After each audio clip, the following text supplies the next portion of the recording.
Hello guys, busy ang pig. Naglilinis ako ng bathroom ko.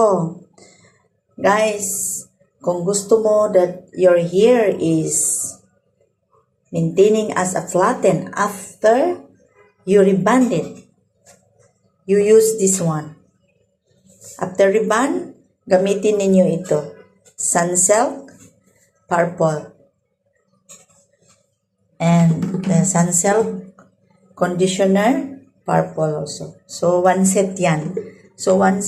Tapos, kaya mag-ano talaga yung hair ninyo. Yung, mamintin yung flatten niya at saka yung pagka-shine niya. Kaya, mahirap kasi yung, alam niyo mahirap yung, ito yung, ano ko, busy itong mga gamit. Simple lang ako. Itong mga lipstick pang bahay, itong lipstick ko.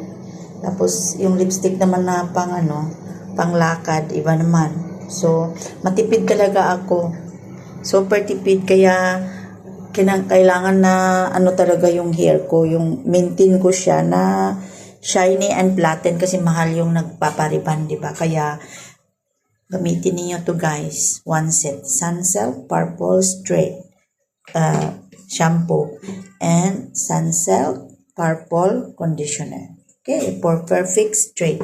So, yun lang guys. Naglilinis ako dito habang ito yung mga, yun lang guys. Babo.